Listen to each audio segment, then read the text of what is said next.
Allô guys, j'espère que vous allez bien. Bienvenue chez La Doigt et actuellement, on va aller du côté américain.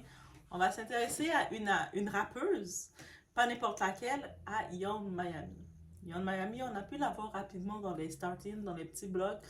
On parlait que, on sait qu'elle était la partenaire, complice, amie, employée. Je ne sais pas quel titre utiliser pour dire face à Didi, mais elle était très présente. On sait, dans l'année dernière, dans le Met Gala, elle avait été une invitée de Didi, elle était accompagnée. Et leur son qu'ils ont fait, Act Bad. Est-ce que c'est. Act Bad, là, c'est ça que ça veut dire. Agir mauvais. Mais tu peux pas prendre tout le bon du mauvais et puis partir comme une fleur et dire je savais pas. Et je pense qu'on va maintenant, dans cette vidéo, essayer de décortiquer, chacun va se faire son idée. Est-ce que vous pensez que la pauvre, c'est une innocente? Innocente. Elle s'est juste retrouvée, malgré lui, forcée par Dédé aussi, ou elle a sa part de responsabilité? On va se donner, chacun vous allez dire qu'est-ce que vous pensez. Et il y a des petits clips qu'elle a dit parce que, contrairement à beaucoup d'autres, Young Miami a quand même pris beaucoup de positions et a laissé entendre par ses paroles qu'elle était très consciente du rôle qu'elle jouait. Mais maintenant, je pense qu'avec son équipe, elle se rend compte de où ça s'en va dans le dossier de Didi. Elle semble vouloir changer d'idée. Elle semble vouloir, peut-être il y a sa défense aussi, on peut comprendre. Donc, on s'installe sans perdre de temps. On y va du côté de Young Miami ou Karicha. Bon, on va regarder Young Miami, c'est plus simple, guys.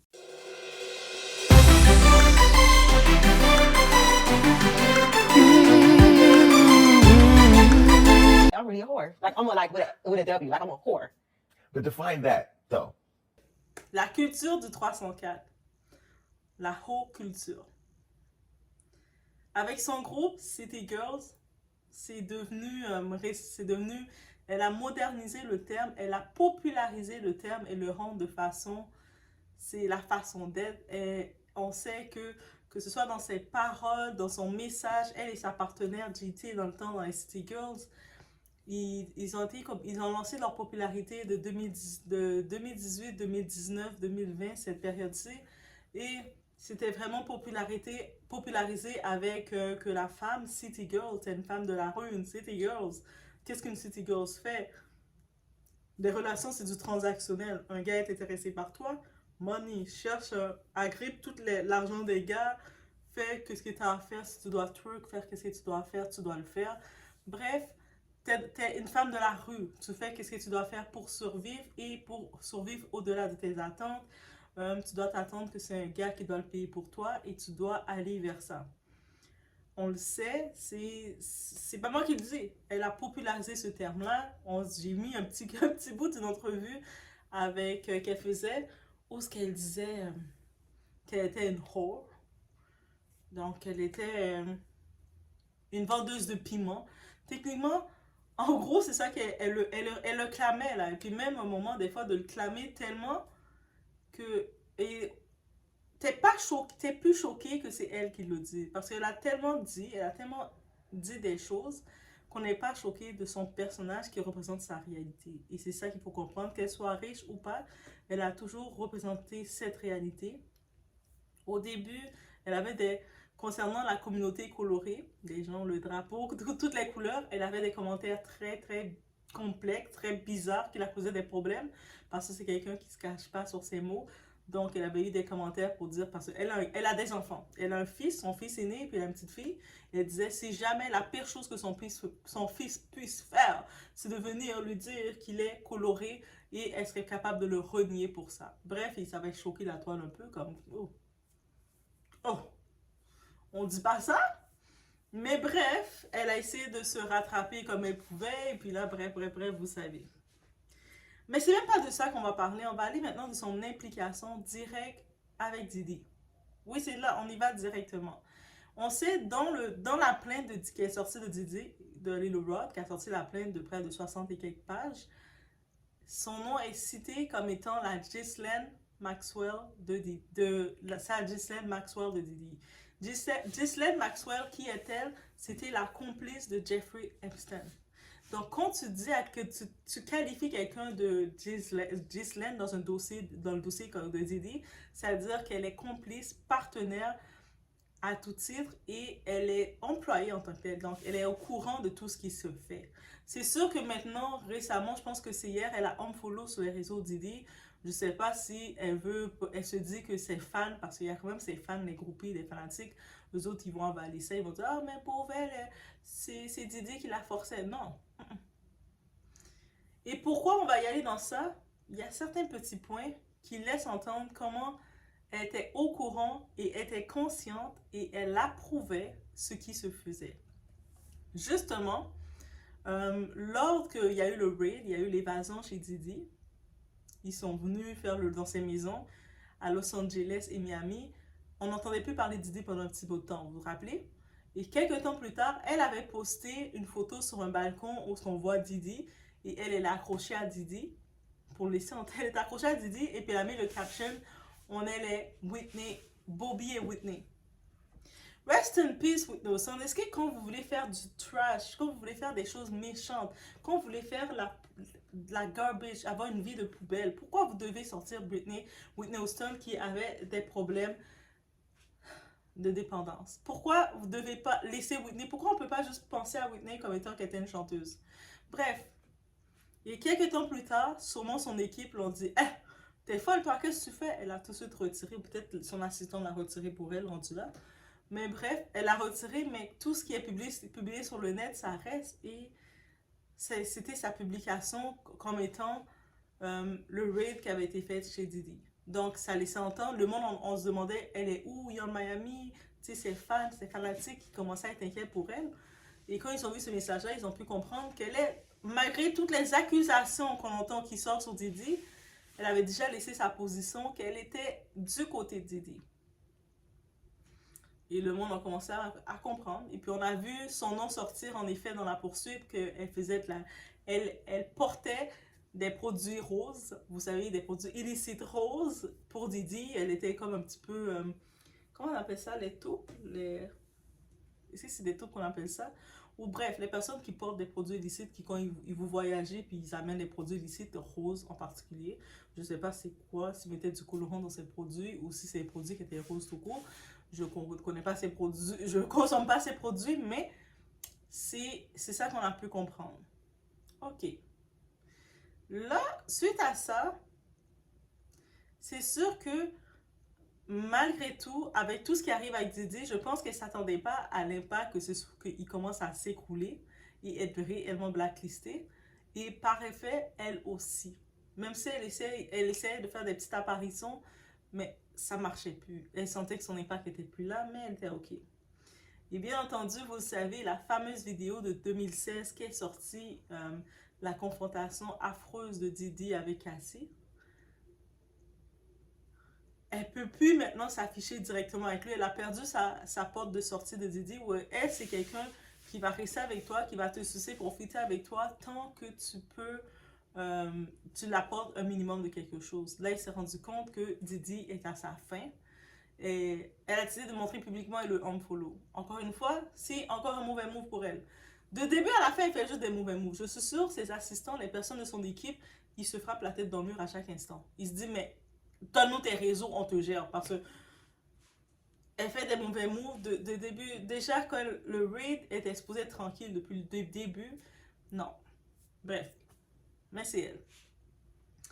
Et au-delà de ça, c'est son choix. Elle a quand même 28 ans, c'est une adulte, c'est une femme, c'est une maman de 2 enfants.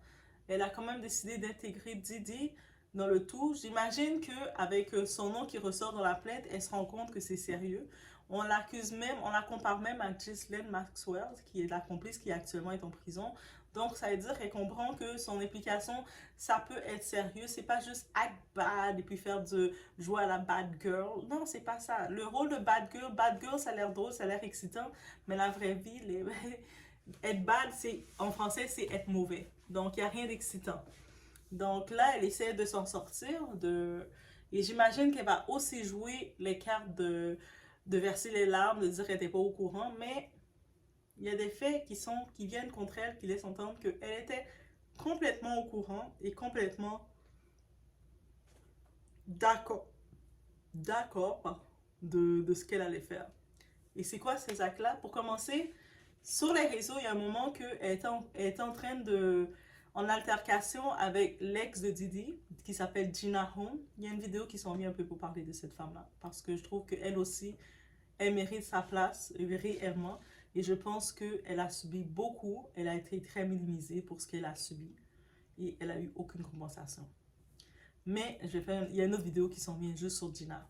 Mais les faits sont là sur les réseaux. C'est sur le réseau de Elon Musk, le réseau de Elon Musk justement, où ce qu'on a voyé qui répondait à Gina au début, elle faisait des tweets en tant que telle pour, pour un peu exposer qu'est-ce que Didi l'avait fait et tout ça. Et je sais pas si elle a senti le besoin, Yon Miami plutôt a senti le besoin qu'elle voulait défendre Didi parce que Didi c'est son boss, son amour, son billionnaire, parce qu'elle l'appelle billionnaire D. Donc c'est comme ça qu'elle appelle Didi. Là je sais plus s'il est encore billionnaire, mais c'est une autre histoire. Encore une fois. Et on voyait Yon Miami qui était dans ses réponses très agressives avec Gina, là. Vraiment agressive. Et en plus, il faut se rappeler que Yon Miami se donne toujours le rôle, son groupe s'appelle City Girls, elle se donne quand même toujours le groupe Girl Power. C'est pour ça que je vous dis, Doha ne croit pas au côté féministe, au côté, pas féministe, mais Girl Power, ok? On mélange pas les mots, le côté Girl Power, Girl, on est tout ensemble, on doit toutes se défendre, on doit toutes rester l'une pour l'autre. Je crois pas à ce mouvement-là de Girl, parce que c'est faux. Chacun pour sa pomme, chacun pour son bénéfice, et j'y crois pas. Et elle le prouve encore une fois. Donc, et à un moment, elle avait même, je vais vous laisser certains messages des tweets, mais elle disait à Gina qui est clairement, Gina, si on parle de quelqu'un qui mérite vraiment d'être considéré pour ce qu'elle a vécu,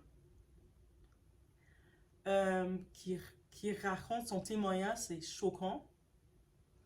Et peut-être elle n'a pas fait de hit song, de chansons comme Me and You, comme Cassie, peut-être qu'elle est moins populaire, mais dans tous les cas, elle lui disait, si tu restes pas tranquille, la prochaine fois, je vais faire en sorte que, je vais faire en sorte de faire Didi te faire me manger ou te faire quelque chose. C'est-à-dire qu'elle était consciente que Didi avait une influence, le pouvoir de contrôler ses girls, ses filles, et qu'est-ce que Didi les faisait faire. Et puis, elle savait que elle était un petit peu l'assistante de Didi ou la chouchou de Didi. Donc, elle est en train de dominer comme ça sur les filles comme ça. En voyant ça, je me dis, maintenant c'est bien beau qu'elle voit la vidéo de 2016, qu'elle était clairement au courant, et comme la plupart de toutes les artistes, les vedettes, que ce soit, j'aime bien King James, LeBron James, j'aime bien toutes les artistes qui commencent à venir à faire le mouvement de unfollow. Les personnes qui n'étaient pas au courant de la scène, c'est nous le public. Parce que nous le public, on n'est pas au courant de tout ce qui se passe, on n'est pas invité dans les fêtes, on n'est pas on n'est pas dans les coulisses, rien. C'est-à-dire tout ça nous est imposé devant et on peut être choqué, faire oh my god. Mais eux autres là, ils mangent ensemble, ils sont dans leur truc ensemble. Ils sont au courant là. Quand ils vous essaient de faire des je suis scandalisé, ils ont fait pire. C'est ça qu'il faut comprendre aussi. Les vedettes, ils font du PR avec nous. Ils jouent aux acteurs avec nous parce qu'ils savent que ils veulent jouer avec la corde du public, dire vous voyez comment lui est méchant, mais moi je suis gentil. Mais de quelques temps plus tard, l'autre va être exposé aussi. Donc, faut pas non plus penser que toutes les vedettes qui font, peut-être qu'il y en a qui vivaient dans un autre pays, dans un autre monde, n'étaient pas au courant. Mais on se rappelle que Didi, il était influent dans tout le Hollywood, dans tout le game, il contrôlait tout là. Tout le monde passait dans son studio, il savait tout ce qui se passait. Ça veut dire qu'ils sont au courant là qu'est-ce qu'ils faisaient. Et puis même, on sait qu'ils sont tous au courant. De temps en temps, ils envoyaient des petites pointes. On se rappelle, Nicki Minaj par exemple, des fois, il disait, moi j'aimerais sauver Cassie de Didi, la sauver de Didi. C'est-à-dire qu'elle est au courant de ce qui se passait. Donc, tu peux être capable d'exposer quelque chose, mais tu n'as rien fait pour la sauver. C'est-à-dire c'est son coach à Cassie qui l'a sauvé de Didi, c'est pas toi, là. Donc, ils étaient tout au courant, là. Il faisait des dîners, puis il était là, il la traitait comme ça, ils étaient tout au courant. Mais Cassie, c'est pas la seule qui a été traitée comme ça. Kim Porter aussi. Beaucoup ont été traités comme ça. Gina Hone aussi. Et dans ce cas-ci, je suis perplexe, mais je trouve pas que Yung Miami, on peut la mettre dans la case que elle était désaxée face à lui. Je pense qu'elle elle était contente d'être dans la position de pouvoir parce qu'elle voulait être avec un homme billionnaire. Elle voulait se retrouver dans une position de pouvoir, de dominer sur les gens. de montrer I'm the boss lady. Et pendant longtemps, elle était contente du rôle qu'il lui donnait. C'est un petit peu pour ça que son groupe s'est un petit peu séparé. City Girl avec son autre ami qui s'est séparé d'elle. Mais elle pensait pas, elle s'est agrippée vers Didi parce qu'il était l'homme de pouvoir, mais elle pensait pas qu'il arrivait à sa fin, c'était ce dernier instant. Et peut-être aussi c'est une femme de malchance. Imaginez toutes les années, Didi a été avec toutes les femmes, il tombait pas. Le moment où il s'est agrippé à elle, ça n'a même pas fait un espace et puis c'est son moment de tomber. Ah, je vous dis, hein, des fois quand vous avez votre femme ou votre homme de malchance, vous allez voir que tout s'écroule. Mais en même temps, ça devait s'écrouler, mais quand tu regardes le facteur temps, là, il a fait presque 20 ans avec Kim Porter, et puis Kim a vécu jusqu'à ce qu'elle décède. Missa Hilton, la mère de Justin, commence à s'exprimer, raconter des trucs, et puis on sent qu'elle a vécu aussi. Et là, maintenant, je me dis, des fois, il suffit juste que ta femme de malchance, qui n'était pas dans ta destinée, que tu as laissé rentrer, ça brise tout, ça t'expose tout, ça détruit tout, là. Ça précipite ta fin. Mais bref, ça, c'était mon autre sujet sur le tout. Donc, laissez-moi savoir, vous pensez réellement que notre Young Miami, elle peut se mettre du même côté que Cassie, que Kim Porter, que Gina Hahn, ou que les autres qui ont vécu ou des traumatismes avec Didi, ou on peut la mettre du même banc des accusés que Didi. Moi, je vais dire personnellement, moi, je dis qu'elle est dans le banc des accusés avec Didi. J'ai aucune compassion pour dire que non, elle savait pas, elle était très apte, très disposée, très consciente de ce qu'elle faisait et elle a fait le choix de le faire. Donc, je laisse sur ce. Bonne réflexion dans les commentaires, laissez-moi savoir.